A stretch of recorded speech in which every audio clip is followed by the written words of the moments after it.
the best part about it is that they're just going about handling their business. I was listening to Arvell Reason is literally like 5-word sentences about himself and some of the things that Caleb has been talking about. The dudes are just so locked in here about just doing their job and not worrying about all the other things and awards. They know all those happen when you go win and you win decisively. The Bobby Carpenter Show, only on SportsGrid. Baker Mayfield is the most important player on the Tampa Bay Buccaneers, and they are in first place right now, looking dead in the eye of home field advantage throughout the playoffs. They played a bad division. They're going to win a lot of games, and they're the best fourth quarter team, or at least a 2-minute warning team in all football. So, don't sleep on that. The Craig Carton Show, only on SportsGrid. Awesome and monumentous win against Oregon. Texas has saved their season.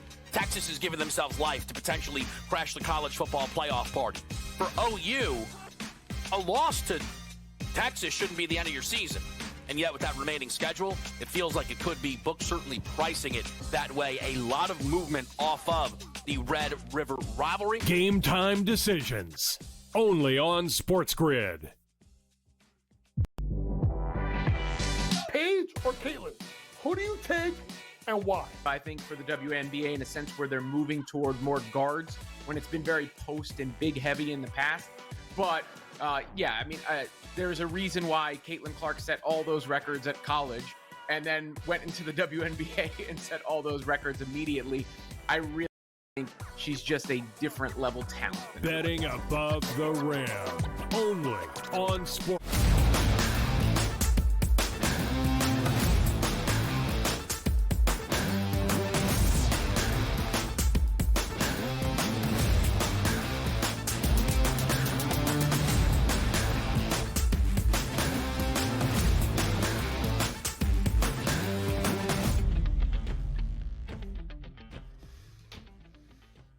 Time to rise and grind here on a Thursday morning on the SportsGrid Network. You know what this is. It's the early line. It's Donnie Wrights out. It's Joe Ranieri. 2 hours. We got to get you covered on everything you need to know for tonight, which includes a doubleheader in Major League Baseball. Get ready, people. And also Thursday night football, AFC North divisional rivalry between the Cincinnati Bengals and the Pittsburgh Steelers. What happened last night? What's going to happen today? What's going to happen over the weekend? It's how we get down. It's how we do business. We are your sports page digitally right here in the morning, Joe Ranieri. Love to see it. I love it too, Donnie. Thursdays are fun days here as we get to. We got a little bit of football here, not just tonight, but of course Friday night lights, and then heading into a huge weekend, and maybe a couple extra Major League Baseball games that we didn't know we were going to get. Love that, man. Go give games 5, 6, and 7. That's a great word to absolutely have at this point right now. But sometimes you got to talk about coaches. Some guys are coaching for their lives. Dead men walking. Caffeinated Joe. Oh, Donnie, it's so true, too. So today we're going to talk about the mess that is in Gainesville, Florida right now, because the reports are out. It appears Florida head coach Billy Napier is one of those dead coach walkings, as the athletic director reportedly met with all the big money boosters, who basically told him, quote, fire him or we're turning off the money faucet, end quote. Now, the news is leaked that he could be gone as soon as this weekend. The problem, Donnie, with that is that, well, they have a game this weekend, and they have a game against Mississippi State this weekend, in which, for some unknown reason, the money continues to pour in on Florida. But that's the point, right? Why are you making him coach a game on Saturday when the players, the media, and anybody with a pulse that's been following this Florida football program already knows, yeah, he's fired, and he's been fired. It's a complete and impossible spot to be in. So, Donnie, I ask you, like any respectable handicapper, what are we supposed to do as bettors? What do we do here? Do the players rally around their coach and play the game of their lives to save his job? Or do they just completely quit on him? And I'm asking you that question because if the team gave a rip about Billy Napier Why haven't they put it together at this point this season, Donnie? Why would they suddenly rise to the occasion now when the writing is not only on the wall, but it's been on the wall? I'll tell you what I would do. When I see a dead coach walking, much like we saw with James Franklin at Penn State just a week or so ago, I'm looking to fade that team in a big, big way because the locker room is obviously a disaster. The motivation is gone. The season is over. The players are already thinking about who the next coach is going to be. But more importantly, Donnie, where is their next NIL check coming from? There is no coming back from this. Now, part of me wants to see Florida go out and win by 50 this weekend because, well, I love chaos, and I would just love to see the brain trust in Florida handle that one. But as long as Florida's trying to figure it out when to make it official, I already know how I'm betting that game here this weekend, Donnie. The question is, are you fading or are you backing Florida this weekend?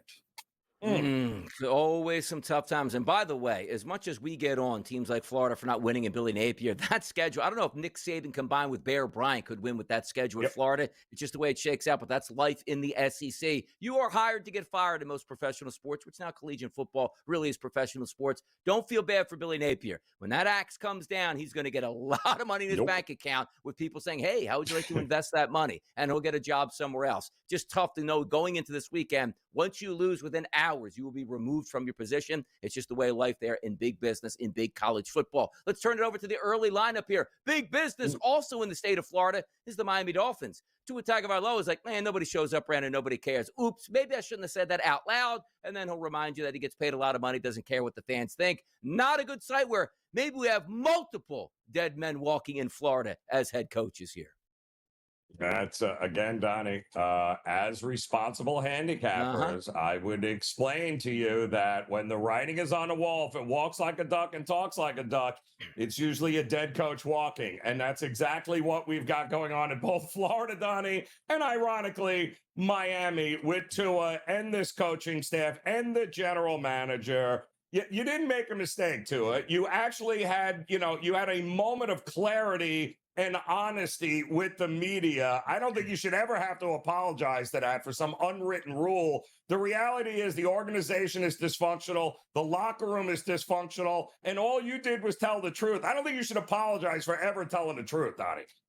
No, never apologize for telling the truth. And also telling the truth. And we've been having a good run here on our best bets. I got tripped up last night. Yeah. I thought the Mariners would win that game. They hit a 2-run home run in the bottom of the first inning. If you would have told me they hit 3 home runs in that game, that's an easy win. They got smoked. And just like they said about Frankenstein, he's alive. That's the Toronto Blue Jays and their bats. 13-4 victory yesterday. Shane Bieber, 6 innings pitched. The 2 earned runs were given up in the first inning. He shut the door after that with 8 strikeouts. He was really good. George Kirby, 4 innings pitched, 8 earned runs. Not good enough, buddy, but we're back. We got a series. Toronto with the victory last night.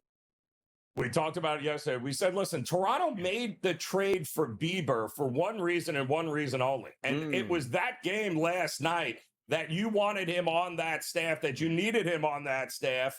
And what does he do? He goes out there, and as rough as it's been over the last couple of weeks in that last outing with the Yankees, how good was he? That was vintage Bieber last night. When they needed him the most, he delivers. Now, can we get back-to-back old guys and vets to go back-to-back in good games? We'll see. I'm telling you. I told you yesterday. I saw Scherzer on that man. Hint, hint at the end of this show. Bye. It's going to be dealing with that baseball game for your boy DRS. How about Albert Pujols? Remember, he was a great slugger for the St. Louis Cardinals. Had a ton of money on his contract, went to L.A., and they begged him to retire early. You are killing our payroll and salary. But now, Albert Pujols like, you know what? Forget about batting. Let me be the manager here. How about some interest there in the Orioles with Albert Pujols? Well, there should be interest on it because I know a couple of guys that came up and played with him in the Cardinals organization. And he is as great a player as he was. He's an even greater human being and a great coach. Absolutely love the idea of him being a Major League Baseball coach. Somebody should sign him and get him in that dugout and in that clubhouse as soon as possible. Ping pong balls, they fell to the Dallas Mavericks, and they got Cooper Flagg, who looks like he could be one of the greats here at this point. And also, Jason Kidd, non-committal on the point guard position. I still can't believe that Flagg actually wound up in Dallas. Crazy. Kid is going to be an absolute monster. I can't wait to watch it unfold. Paid in the NBA, Keegan Murray, 5 years, $140 million extension with the Kings, man. Everybody, like, if you just make it to your second contract, then you're a good basketball player. Man, are you minted at that point here. Keegan Murray, next up, he got paid. Yeah, he did get paid, and he should get paid here. The kid is electric, and but once again, Sacramento better figure it out here, get some pieces, and make a run at this, because they're always so close, Donnie, but so far away when it's all said and done. So close, but still so far away. That's Russell Westbrook. I don't know. He looks like he's trying to get on the LeBron scape here and play 20-plus years in the NBA. But the one thing I know about Russ is whatever basketball team he goes to, they're never going to win a championship. I've talked about it for the past almost 2 decades. The worst teammate I've ever seen in professional sports, it's Russell Westbrook. Stats over team. But look at that. Somebody found the spot for him for about $4 million. Yeah, the same one that's found, $100 trillion in the couch cushion for Keegan Murray. Now, all of a sudden, his figures that Russell Westbrook is a good addition here. This is his 4th team since 2022-23, Donnie. That sounds like teammate of the year right there. Anthony Volpe surgery here on a torn labrum. Is that going to help him field the baseball and throw to first base now, Joe? Is that going to fix all the problems with Volpe on defense?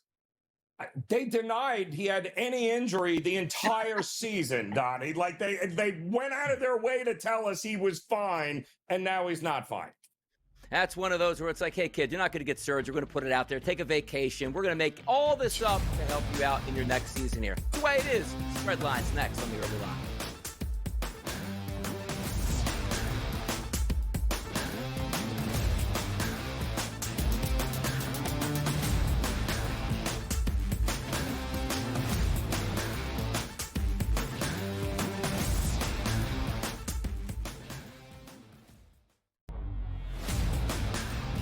$20 million too much as far as I'm concerned, but it's not like you're indebted to him or you have to follow through with him. Like, what are we doing? Try to win the damn game by bringing in a quarterback that can actually throw the ball. I don't know what he's doing. I don't know what the loyalty to Fields is here and why you thought he gave you the best shot at winning that game without going to the bench. The Early Line, only on SportsGrid. Hopefully these go better. I'm smashed before 1 on these games. I cannot believe that this game destroyed me. I can. Why did I get involved live? That's on me, not That you. is on you. All right. That's on you. You didn't have to run up the score. I said it was on me. It was on you. All right. You just didn't see the writing on the wall. Knee it! Let's get out of Dodge! Pro Football Today, only on SportsGrid. Can I get an ISO? Come on. Give me the ISO over here. Give right me here. the ISO. He wants the camera. Look, I'm going to get nice and comfortable right now. I've been telling you people out there, yes, you people, about the Notre Dame Fighting Irish. My connection to the Irish growing up as a kid. I hated that team. But they called me at the network the most unbiased man here, which means I'm giving you the information straight from the mouth here. You don't have to go anywhere. You get it from me. SportsGrid's College Football Today.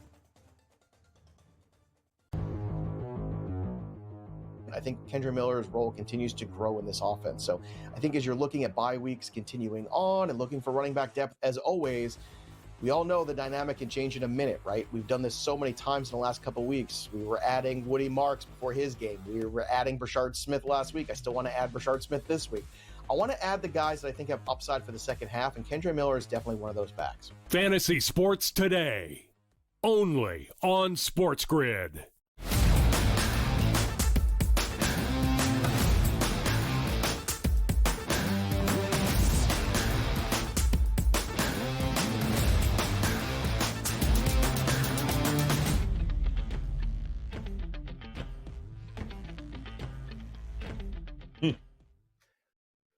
It's time for the Spreadlines here on a Thursday, and an entertaining Thursday setup for you. Not only on the show, not only on the SportsGrid Network, but you know we're going to watch doubleheader Major League Baseball. Watch out for the shadows at Chavez Ravine today, as that game's going to start 3 o'clock West Coast time. And can we get a repeat performance of that Toronto offense a little bit later tonight in Seattle? The NFL, the UNC show, which we're going to talk about a little bit later. 2 old quarterbacks dueling on a Thursday night, but now it's time for the Spreadlines. We take the headlines and the spreads and let you know exactly which way you should be going going in the information that you need. Saturday, a noon kickoff, Washington taking on Michigan. This line, Joe, if I see it correctly, the look ahead was double digits. I'm seeing 5.5s out here. I'm seeing a total around 50.5 points. Michigan at home as the favorite. But my goodness, what's going on with this spread line?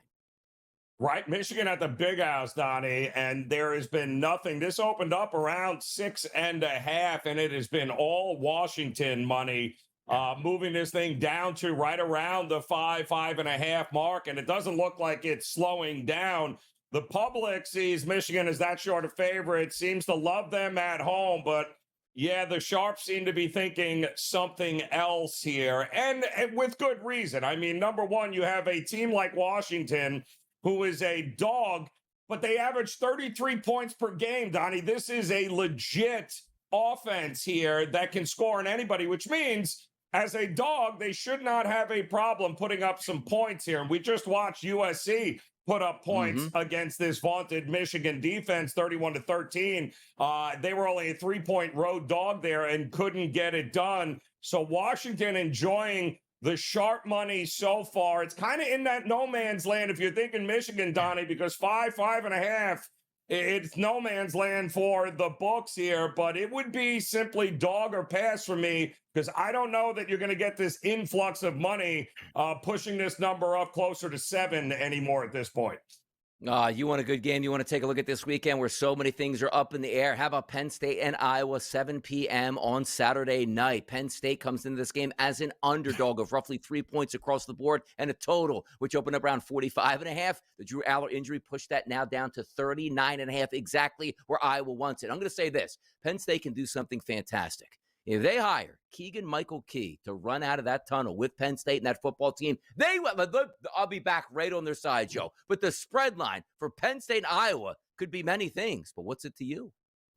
I mean, listen, 2.5, maybe 3 is what we saw as a opening, and yet the public is rushing to the window, Donnie, to fade Penn State, who has now lost 3 straight, right? They just fired their head coach, James Franklin, just lost their starting quarterback, Drew Aller, to a season-ending injury. And yet all of these bets, and nearly 70% of the spread bets, Donnie, have come in on Iowa here across the board. This line is still holding strong at -3. So we have what we call a sharp line freeze here on the Nittany Lions. The public loves themselves to fade the Nittany Lions, but the pros are saying not so fast. I don't know that this number gets any better than what it is. I think 3 is the best you're going to get. If you can get a 2.5 and you like Iowa, bet it now. If not, I think this is the best you're going to get here for this game. The Pirates and the Golden Hurricane. Tonight, people, college football kicks off at 7:30 p.m. Eastern. This line sitting around 16.5 to 17.5, depending where you're shopping at. And the total, that's around 54.5 to 53.5. Tulsa, East Carolina. Joe Ranieri, the spread line is what? Well, I love these Thursday night games in these smaller conferences, Donnie, because the public is not rushing to the window to play anything here, which means you can do yourself a little bit of homework and you can find yourself a little bit of value here. Now, listen, Tulsa, it's been a rough run here, but Tulsa's got a new head coach. They have a very good defense, Donnie, a defense, in fact, I believe 35th rather, in the nation in sacks, 15 sacks on the season for this Tulsa defense, which means they can get after the quarterback here, which means a little extra rest for Tulsa here. 18.5 points seems a little crazy. We just saw East Carolina less rest. They lost to Tulane 26-19, in which they really got blown out. It was an empty netter at the end that made it seem close there. But this feels like entirely too many points on a Thursday night to expect a team like Tulsa, who can play defense, not to keep this game close. Sunday, 1 o'clock in Cleveland, Joe. Rain all throughout this game predicted. Temperatures in the high 50s. Sustained winds, Joe, 20-plus miles per hour. That sounds like the Miami Dolphins really want to get after it here. Tua Tagovailoa and Dylan Gabriel. The spread, a favorite towards Cleveland at home, Joe, -2.5. The total, we're now into the 30s at 39.5. Miami, Cleveland. The spread line is what? Yeah, and here's another one of these situations, Donnie, where the public is looking to fade Miami, and yet this line is not moving anywhere here, is it, Donnie? 2.5 points is kind of what the open was. It's what we have now. Can you believe Cleveland is a favorite? Not only was Cleveland opened up as a favorite, we talked about this earlier in the week, but Carolina opened up or the Jets rather opened up as a favorite as well. So something is not right here going on. But I can tell you this, do not be shocked if you see a lot more Miami money coming in before kickoff, because that's how little respect that Dylan Gabriel in Cleveland seems to be getting in this marketplace right now. I thought for sure this number already would have went over the key number of 3, but it's sitting right there at 2.5. Could this be the teaser game of the week, Donnie, for the Dolphins? Oh, Devon Achane, you better have a big day in that bad weather up there in Cleveland to try to save your coach, Mike McDaniel, here. Let's get to the final game we'll talk about here on Spreadlines. New England and Tennessee, Drake May and Cam Ward. Fired head coach Mike McCoy's in town. -7, road favorite for New England. What gives in this Spreadline here, Joe? Yeah, third straight road game for the Patriots. Ooh, and talk about uncomfortable. Yeah, now you got to win by more than a touchdown. But the reality is, Donnie, they've given the public Tennessee very little to be excited about. Now that they have fired the coach, we gave the numbers yesterday. It's a 50-50 proposition. There is no edge in the NFL for firing a coach, and you get that, that big push from the players. It's a business. Most of the coaches most of the players didn't respect him anyway, Donnie. All New England money coming from this point forward. Tennessee stinks. See their active roster there for key players? Stinks! News and notes in the NFL next.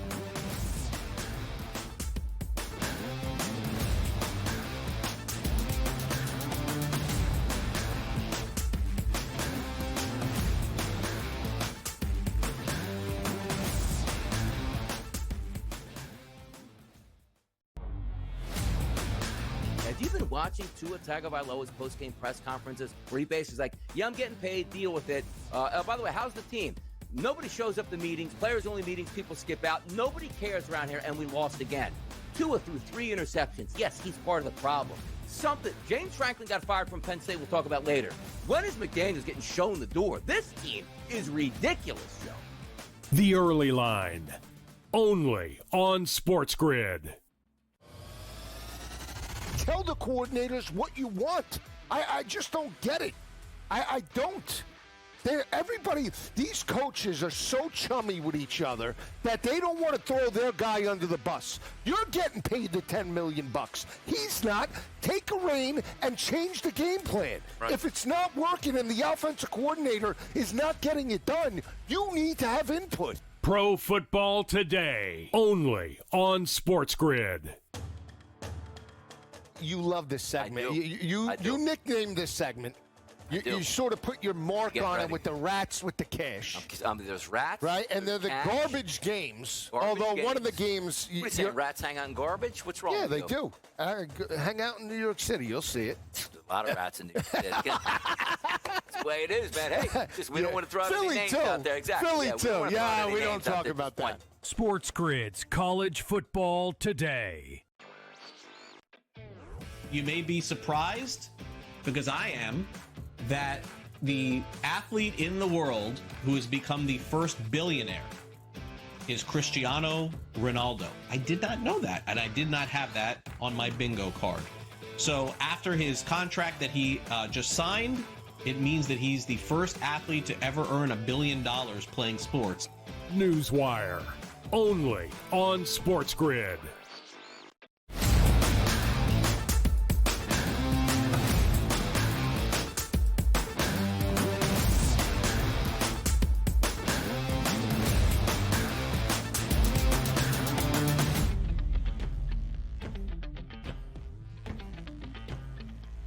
The NFL. News and notes each and every day come out. It's like, man, where did this story come from? What's going on in this situation? And a lot of times, Joe and Erie, it's just players and coaches saying stupid things to get picked up by the media because they can't control themselves in a hot moment. And what do we mean by that? A lot of times when you stick a microphone in a player's face, 15 minutes after a game ends, you get the raw emotion. They don't have any time to think about it. They don't have any time. I slept on it. You know what? Thought better of it. Tua Tagovailoa basically came out and was like, don't look at me. I play quarterback. I make a lot of money. We have a lot of weapons on offense and defense here, but nobody shows up. Nobody cares. Nobody comes to meetings. That's the vibe in the building. Now, here is a video of him saying like, oops, maybe I shouldn't have said that. All right, so, I, as a leader of this team, of the Miami Dolphins, the comments that had been said, I would say I've made a mistake, and I'm owning up to that right now. I've talked to guys on the team about it, talked to the leaders about it, and that they know my heart. They know that the intent was right, but no matter the intent, the intent can be right, but when things get misconstrued or however the media wants to portray it, that leaves a void of silence and a lot of questions for the guys on our team. Quarterback is the face of the franchise. Quarterback cannot get in front of the podium and be like, look, we are such a mess behind the scenes, you wouldn't believe it. You know what the quarterback's supposed to say in the back of his mind? We're a mess behind the scenes. Hey, look, everybody's working as hard as they can. We all like each other. We're meeting. We're doing our best to try to turn this ship around. When the quarterback leaks what's not supposed to be said, that's when you know that team is at a dead end right now, Joe. When you're a 1-5 team that is absolutely hapless here, then what is the difference? Like, being a leader sometimes is, listen, we want to keep it in-house. Well, how has that been working out for the first 6 games, Donnie, keeping it in-house? It's maybe the worst-kept secret in all of the NFL because we've been telling you now since before the season started, the reports coming out of Davie, Florida about this team is, this locker room is a mess. Like, nobody likes one another. There is no clear leadership, and it starts from the top all the way down. None of this is surprising, but you know what makes it all go away? Winning football games. And when you're not winning and you're 1-5, then, yeah, your quarterback may get to the podium and call you out for not actually showing up at team-only meetings. Really good. Hey, team-only meeting. Team doesn't show up. Not a good sign of leadership there that we're getting out of Tua Tagovailoa. Talking about leadership, Brock Purdy has been on the field the past couple weeks with an injury, looking to get back on the field. Limited in practice for the San Francisco 49ers. I guess you could just say the 49ers as a franchise limited because everybody feels like they're hurt out there. Yeah, but good news is Kittle is back practicing as well. So it does look like both guys could be trending. They were hoping to have Ricky Pearsall back this year, but it looks like he won't be ready to go. He may need one more week, but it's a good sign, Johnny, because it means reinforcements are coming, and that's a good thing for the 49ers, especially with that schedule. Yeah, Kittle got in some practice yesterday, too, one of the better tight ends in the NFL, so maybe the cavalry is on the way for the 49ers if they don't just keep losing people each and every week. J.J. McCarthy, look at that, limited in practice here, that high ankle sprain. Carson Wentz banged up as well, but he got in a full practice yesterday. Still undetermined who's going to be that starter against Philadelphia on Sunday, Joe. Yeah, well, it's not great situation here for Minnesota, but once again, it is a team this year that was going to have some growing pains with J.J. McCarthy. It has to be led by the defense. The defense has to give the offense an opportunity to figure things out, and I think they will. I think they are a value team and a bet-on team moving forward here, Donnie. By the way, Aaron Glenn says he doesn't want Breece Hall to be traded here. Let me understand this, though. Like, Breece Hall is a young running back here, one of your final talented players on offense. If you are looking to what do you just fire the head coach and move everybody at that point? Like, what would be the point of trading him? And also, you're not getting a first-round draft pick back from the guy. Are you just looking to end the season tomorrow? Like, what are the Jets even thinking about? It's like anything else here, Donnie, right? At some point, they're going to have to pay their running back or not pay him. So that's going to, the thing with running backs in that position is, unless you're Saquon, and, being on a dysfunctional team here, like the New York Jets, you try to get what you can when you can at the top of the market right now for him, because otherwise it's not going to end well with him in the New York Jets organization.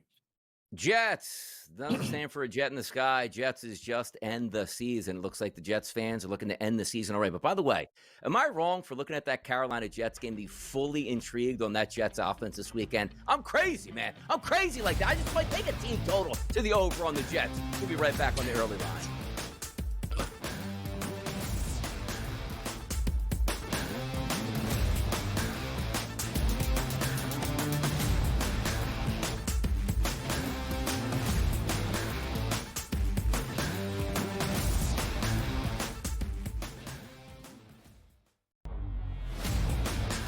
Have you been watching Tua Tagovailoa's post-game press conferences where he basically is like, yeah, I'm getting paid, deal with it. By the way, how's the team?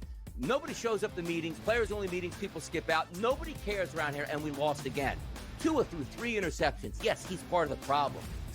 James Franklin got fired from Penn State, we'll talk about later. When is McDaniels getting shown the door? This team is ridiculous, Joe.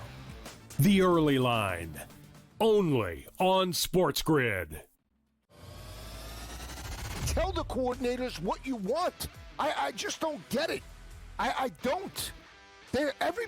These coaches are so chummy with each other that they don't want to throw their guy under the bus. You're getting paid the $10 million. He's not.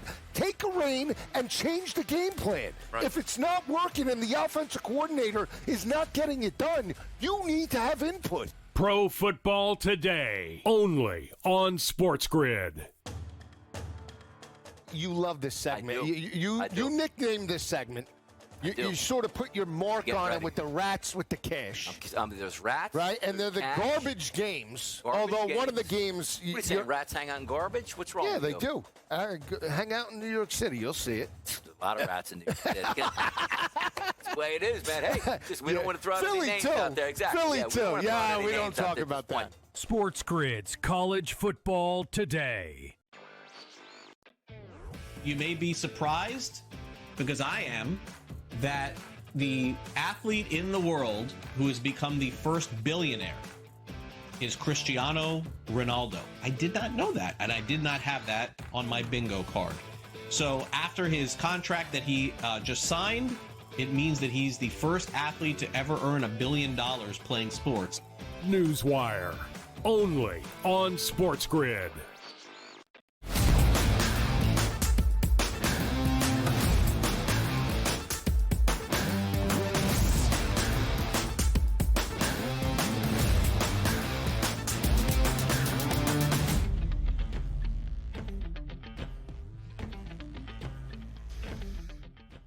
Yeah, the NFL coaching carousel. A couple more guys could be playing on that carousel, maybe getting knocked off sooner than later. This weekend, we have the New England Patriots taking on the Tennessee Titans. Drake May versus Cam Ward, 7-point favorite here for New England. But Vrabel's here talking about calling Brian Callahan, who maybe can call Brian Callahan and just say, hey, man, drop off that playbook. Help a brother out at this point. Let's check out what Mike Vrabel had to say.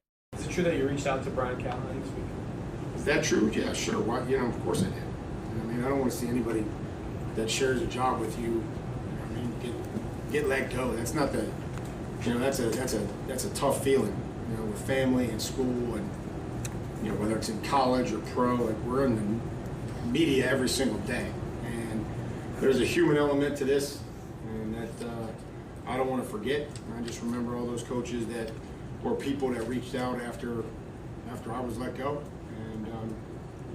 And, I think that's important. Because nobody texts when you lose, they all text when you win. So it's a good reminder. 2 guys fired by the Tennessee Titans. Wonder what they were talking about on that phone call, too. Could it be the ownership group there, Joe? What do you think? Yeah, I mean, it's a tough situation for Allen, and I get it. And listen, you got to walk a mile in a dude's shoes, right? I mean, Vrabel, what he showed you there is a little sympathy because he was in that seat and he understands what it is to work for that organization and that owner. So, yeah, I mean, kudos and what goes around, come around. The only difference I would say is that the minute Vrabel was fired, Donnie, I think we all knew he was going to be unemployed for 30 seconds. Not sure that Callahan's going to get another head coaching job anytime soon.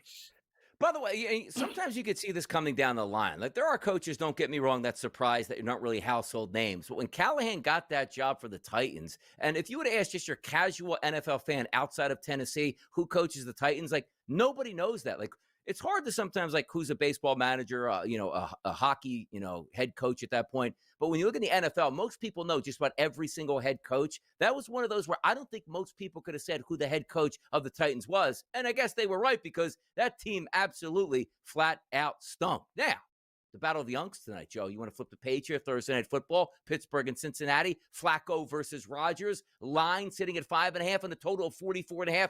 I want to ask you this question. The Pittsburgh team last week that we saw going up against Cleveland, they had a victory there, lower scoring game, but the field was absolutely terrible. Now we're not going to have a terrible field in Cincinnati. Does that play into your mind where maybe we get some scoring into this game? We'll start here. How do you feel about the total in this game, Joe? I need to know if Hendrickson, who last night was still questionable, is playing in this game here for Cincinnati tonight. Yeah. Because I can tell you, having watched that game a week ago with Cincinnati, the minute that he went down, Donnie, everything changed for the Bengals on that defensive side of the ball. So, and they still, I mean, they had an opportunity still in that game there to make things really, really uncomfortable for the Packers on the road. But the minute he went down, they kind of let him off the hook. If he goes tonight, Donnie, this could very well be one of those rock fights for sure. But again, Mike Tomlin and the Steelers, the games they're supposed to win, they don't always cover, Donnie. Always. Here's the issue I'm having with this game tonight. Because, of course, we probably think Pittsburgh is the better team, better record. Cincinnati really hasn't shown up since the first two games. Joe Flacco's at quarterback. The one thing Flacco doesn't do well is move around the pocket. Pittsburgh's going to be able to get after him. There's no question about that. Not a great offensive line. That should be a big edge for the Pittsburgh Steelers. But when we flip it over to the other side, if Hendrickson is down, you should be able to move the football at ease. But again, not one player doesn't make a football team and wreck an offensive game plan if he's not out there. But I just see the Pittsburgh Steelers, like DK Metcalf is a really good wide receiver. But when I think Pittsburgh offense, I don't think explosive offense anymore. I think Aaron Rodgers moving the football down the field, short passes here, maybe taking some shots deep to see if he can get a penalty and or a big play. So I look at that 44.5 on a Thursday night, Joe. I'm thinking under in this game. And not because we don't have the weapons, but I just think the style of play tonight on the Thursday night isn't explosiveness. Because as I said, like Flacco doesn't move around well. They have no running game. Pittsburgh knows that. They're going to pin their ears back and come after that statue in the backfield. And Aaron Rodgers, he understands this as well. This is a football game. We're just looking to win and get out of here. We don't need style points and dropping 45 points in this game. I lean towards the under in this one. I do. The problem that I have here with this total, Donnie, is that if you look at Pittsburgh now, they're scoring mid-20s on a regular basis with Aaron Rodgers now. So you've got to ask yourself, all right, if they just maintain, right, we're going to get 24, 27 points from Pittsburgh in this game. Do we believe Cincinnati can add enough to get this thing to the over? Because I believe, listen, there's no reason for us to think Pittsburgh won't get its customary 24 points here. Donnie, that's what they've been doing now consistently with Aaron Rodgers. Okay, is Flacco going to match them? He's obviously, if we think he's going to be playing from behind, we know what the game plan is going to be. Same thing it was in Green Bay last week. Get the ball out, get it in the hands of some of the best weapons in the NFL, and let's see what happens from there. I will say this. It's the healthiest Steelers defense has been all year. All their guys, Donnie, in that back, certainly in that secondary, seem to be back for this game here tonight. Yeah, it's going to be a matter of can Flacco get the football out, because you're right. Like that secondary, healthy again, the pass rush, healthy again. That's going to be a deterrence. But also I see that it's like, well, Donnie, 238.5 is the passing prop here for Joe Flacco. Understand this. I think they lose. They're going to be passing the football. I don't think they could run the football. So I do think they're going to be throwing all over the lot, where you could see Flacco throw 42, 43 plus times tonight in this football game just to try to keep it close. But in order for him to do that, that defense does have to come up with stops. Because the one thing we know is Aaron Rodgers is really happy with going 3 plays for every first down. And next thing you know, there's an 8.5-minute drive that ends in a field goal. And that not only could hurt your Joe Flacco statistics, but also if you're betting the over in this football game. Passing touchdowns listed between the two here, both at 1.5. One at plus money price, which is Joe Flacco plus 152, but Aaron Rodgers over 1.5 at a minus 130 price. I do think the Steelers move the football. I do think the Steelers win. I just need to see if you can get that counter punch here out of Flacco and the Bengals. That's the issue for me. That touchdown market, Joe, that's something we always like to play, right? The only guy with juice, Jaylen Warren. Everybody else is plus money. How are we thinking about the touchdown market, Joe?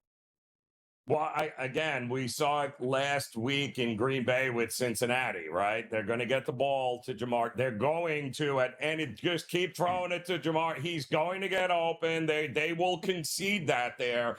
And I think the other interesting thing we saw last night is they did go out of their way to get Chase Brown involved and try to get some running. Now, he didn't torch him for over 100 yards, but you're not going to do that on the road against the Green Bay defense. But I think if they can establish some running here, it'll open other things up for Chase and Higgins. So if it ain't broke, it's the one guy I can guarantee they're going to give enough opportunities to get in the end zone, and that is Jamar Chase. It's a good point you bring out here. If I look at the Steelers side of things, so we just went over the touchdown props on the quarterbacks to throw, right? Plus money on Joe Flacco. So the chances of him throwing multiple touchdowns, not according to the odds makers. But we look at, just said you there on the other side with Aaron Rodgers, over 1.5 touchdown passes is minus money. So you figure he's probably has a good chance to throw 2. Look at some of the pass catchers with their money here, Joe. DK Metcalf plus 150, not a bad price as the top wideout. Darnell Washington, a huge target in the red zone, plus 360. Pat Freiermuth, another tight end, plus 700. Somebody's got to catch those anticipated 2 touchdowns. That's the marketplace I'll be looking for towards the Steelers pass catchers here. But yards themselves, Jamar Chase, 73.5. T. Higgins, 46.5. DK Metcalf, 64.5, Joe. Any thoughts on the receiving props for either one of these two teams? Yeah, the receiving props are going to be interesting because Metcalf also going to have his opportunities, I believe, with Aaron Rodgers going to look to get him the ball, and Jamar Chase. And I think if you believe that this is going to be a higher scoring game, that's where you want to focus, right, on those two guys, Donnie. But if you think it's going to be a lower scoring game, I think maybe the running backs are the better place to look in this one. Could be at that point, too. And also, Jonnu Smith, like how many tight ends we rolled into this game with here for the, Pittsburgh Steelers at this point. Should be a good game, but this will tell you a lot, too. Pittsburgh is supposed to win this game. If they can keep winning, boy, that makes it so much harder on the Baltimore Ravens on their bye week to even look at a playoff spot, let alone trying to win that division here. That's something also to take a look at as well as we keep moving forward. Now, we talked a lot of NFL action this morning, getting ready for a Thursday night football game in hour number 2. We'll get back to this game as well. Also take a look at some of those college football angles, but Major League Baseball is red hot. What happened last night? What's going to happen tonight? Let's talk some baseball here in the month of October. Next.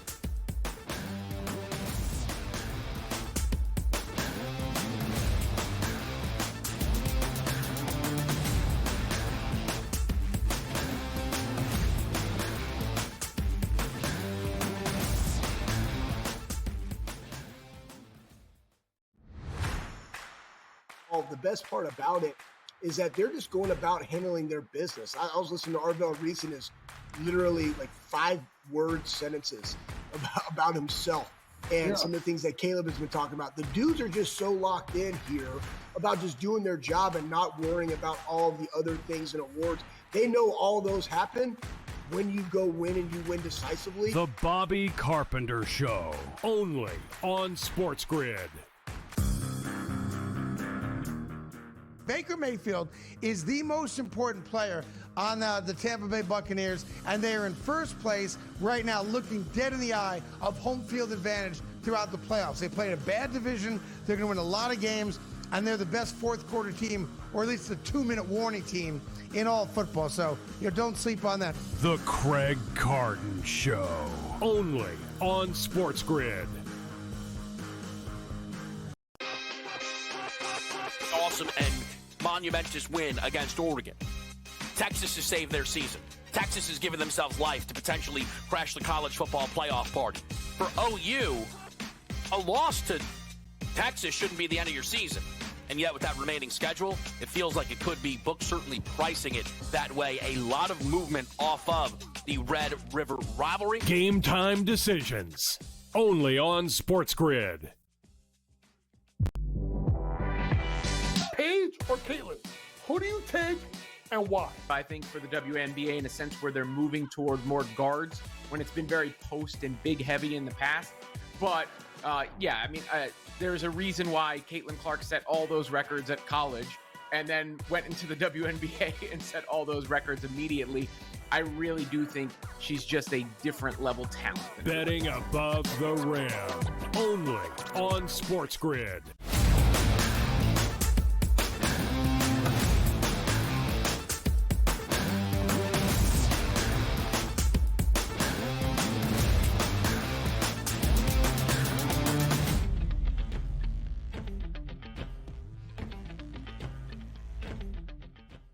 When you're not betting on a certain team or you're not a fan of a certain team here, right? And it's like, you know what? My Phillies are out of it here. All you want to do is sit back and watch some Major League Baseball, but also you don't want the series to hurry up. What I mean by that is these are designed to have anticipation and fun and handicapping experiences and fandom experiences in games 5, 6, and 7. A 4-game sweep, yeah, you'd love that if you're the Seattle Mariners. But outside of that, we don't love that. Like if you're a Dodgers fan, you want a 4-0 series sweep to get to the World Series. As a fan of baseball, I don't want that. I want to see leverage. I want to see high-pressure situations late in games. I want to see teams with heroic outcomes and devastating defeats. Looks like we were heading for 4-0 series sweeps in both of these ALCS and NLCS series, because 2-0 series lead is interesting if it's the home team then going on the road. But the home teams lost both of their home games before going on the road. So yesterday I said, you know what? Seattle's going to take care of business. First inning, bang, home run, Julio Rodriguez, and away you go in a 2-0 game. Probably going to end up 7-1, and Toronto's not even going to make it back to Toronto there to even play a baseball game. Little did I know, 13 runs were on the way for the Toronto Blue Jays, and everybody got out the bats. A massive win for the Blue Jays yesterday. Back in the series, Joe.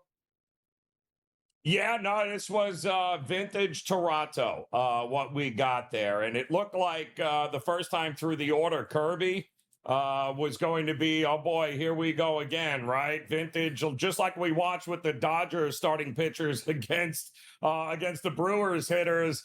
You know, for the most part here, this entire pitching staff of Seattle has done a great job, especially at the Rogers Center, of keeping the bats in check for the Blue Jays.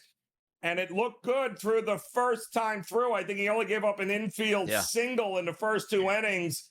And then that second time through the order. And boy, oh boy, did the aggressiveness of Toronto come through. At that point on, they just didn't stop. 5 runs in the third.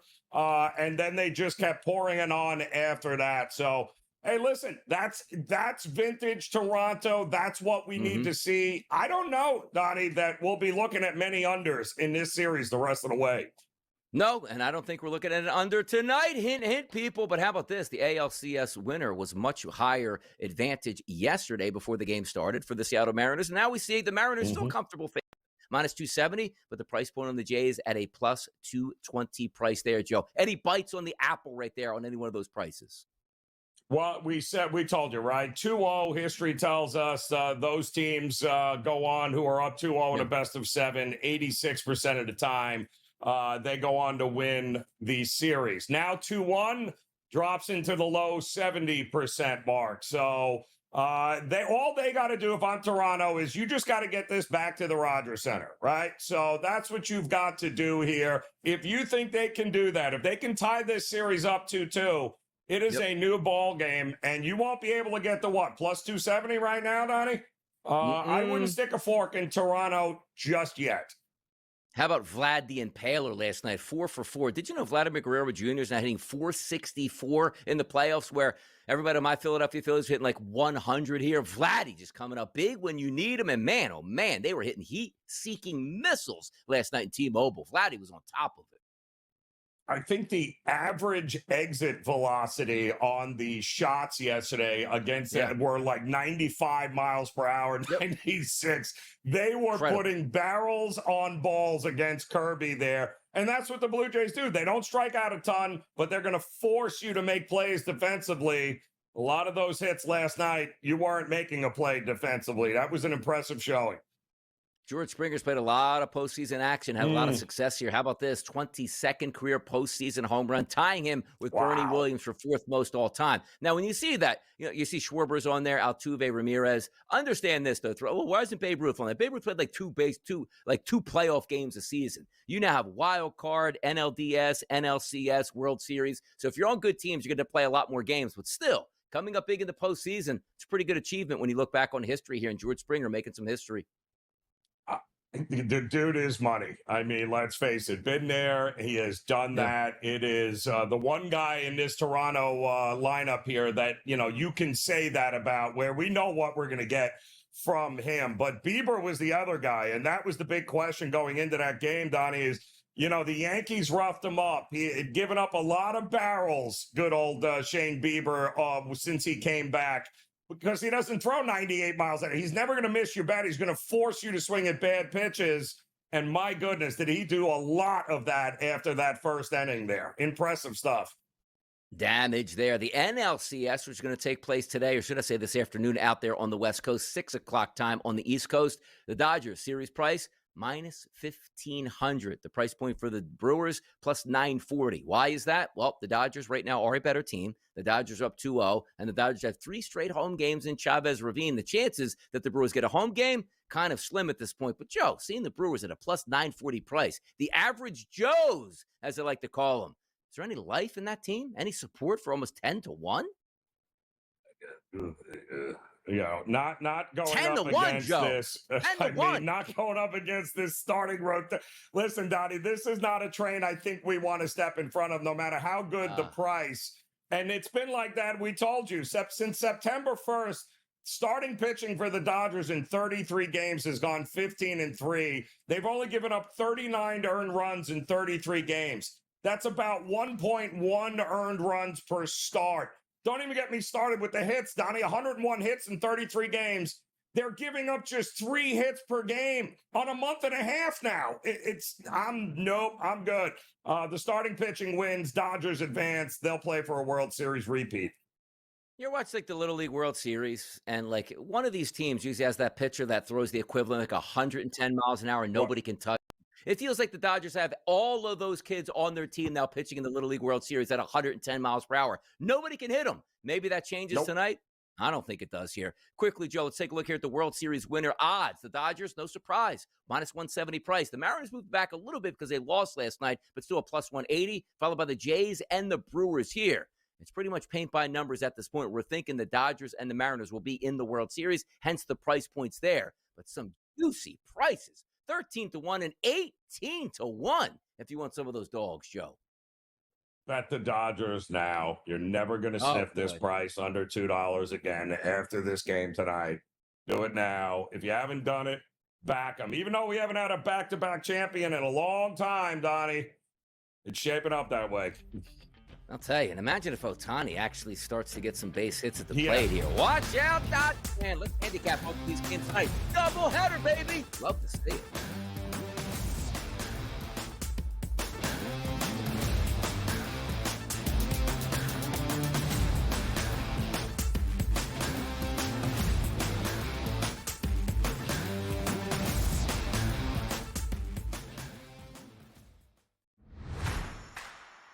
The best part about it is that they're just going about handling their business. I was listening to Arvell Reese and his literally like 5-word sentences about himself and some of the things that Caleb has been talking about. The dudes are just so locked in here about just doing their job and not worrying about all the other things and awards. They know all those happen when you go win and you win decisively. The Bobby Carpenter Show, only on SportsGrid. Baker Mayfield is the most important player on the Tampa Bay Buccaneers, and they are in first place right now, looking dead in the eye of home field advantage throughout the playoffs. They played a bad division. They're going to win a lot of games, and they're the best fourth-quarter team, or at least the 2-minute warning team in all football. So, don't sleep on that. The Craig Carton Show, only on SportsGrid. Awesome and monumentous win against Oregon. Texas has saved their season. Texas has given themselves life to potentially crash the college football playoff party. For OU, a loss to Texas shouldn't be the end of your season. And yet with that remaining schedule, it feels like it could be. Books certainly pricing it that way. A lot of movement off of the Red River rivalry. Game time decisions, only on SportsGrid. Paige or Caitlin?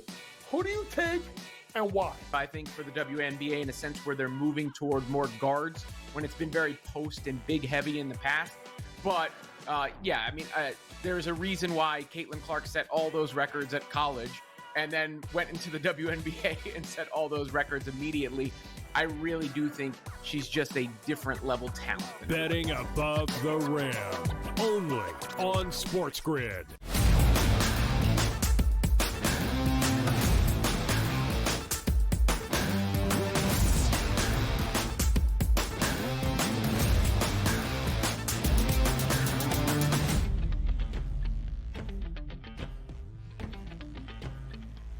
Are you ready for a doubleheader tonight in Major League Baseball? You better be. And if you're not, that's our job here at the SportsGrid Network and the Early Line with Donnie Rightside and Joe Rainier. We get you ready for these games, so maybe you can put some money in your back pocket, or at least enjoy it and have an idea of exactly what's going on. Game number 1 tonight, Joe, 6:08 start East Coast, 3:08 start on the West Coast, 9:57, 9:58 on the rotation. That is the Milwaukee Brewers down 0-2, taking on the Los Angeles Dodgers. Starting matchup tonight, Jacob Mizorowski on the mound, going up against Tyler Glasnow. This line overnight, Joe, roughly a -175, no longer there. We're seeing prices closer to minus 200 with a total of 7.5 across the board. Joe, the one thing I always look at first is the start times, right? During a usually Major League Baseball season, 1 o'clock start on getaway days, 7 o'clock start, let's just say, at home. You're not worried about the shadows. Joe, 3 o'clock.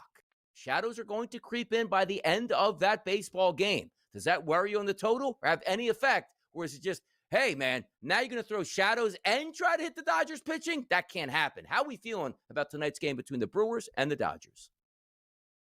I don't feel good for Milwaukee in any way, shape, or form. And it's, it's simple, Donnie, right? I mean, they have to manufacture runs, and they have to play small ball. They got to crowd the bases. That, when you're going up against a starting staff like this for a month and a half that's only given up less than about 3 hits a game, you're very hard to crowd the bases that way here. And the way I think you have to start looking at this, the remaining games in a series, a little bit different. Can you take advantage of that? Can you, let's say Tyler Glass now, I don't know what his outs prop is, Donnie, but there's probably a good chance he goes 7 innings if he's dominating the way everybody else has dominated and he's already done in the postseason. Maybe even the hits allowed, right? How many hits is Tyler Glass now actually going to give up here since the staff only gives up about 3 a game? So I think you have to start getting creative in how you're looking to back the Dodgers in some of these matchups, because it certainly doesn't feel like the Brewers team total is going over anytime soon. No, it doesn't. You take a look at the weather, too, out in L.A. Same as it usually always is. Low 70s there to start, high 60s by the time the game ends. Light wind blowing out the center field. Of course, no precipitation in the forecast. But I look at it like this. Like, Milwaukee is a very good team. And yes, they can get that 7.5 total, and they can hit that. But if I start to creep in where the shadows won't be there to start the game, so you better get after Glasnow and Mizorowski, but they're also 2 power arms on the mound. Like, what's the expectations, Joe, without the shadows in the first 5 innings? 4-3? Like, no. The expectation's probably, Joe, 1-0, 1-1, 2-1 at that point here, which is how I play that game. So then if you get the shadows, and maybe that does help out the Dodgers when the bullpen comes in is a little bit questionable at that point, that's where you can start to fire away. But the Dodgers 1-9, I trust to get the base hits off Mizorowski or get him out of the game early. Because the one thing we understand, Joe, a 2-0 series lead, you're looking at your bullpen much differently than an 0-2 lead. Mizorowski gets in trouble in the 3rd inning, Joe, he's out of that baseball game. I don't care if he has 54 pitches, 1st and 2nd, nobody out, and hasn't given up a run. They're going to bring in the bullpen to try to go matchup for matchup. I do think the Dodgers win this game, but at the same time, Joe, I just don't want to lay the minus 200. Give me the under 7.5 in this game. I don't think we get 8. I don't. Yeah, and team total too as well. And by the way, it's not like the Dodgers are crushing runs and they're doing all like they're playing from in front and they're shutting down the ability to manufacture runs, which is what Milwaukee does better than anybody. But if you can't hit the if you don't have power threats up and down the lineup where one swing could change it, then that's a big issue for Milwaukee. And I think you just have to bet it accordingly. And I don't know what the sweep price is, Dodgers 4-0. Yeah. But that might be worth a look too as well.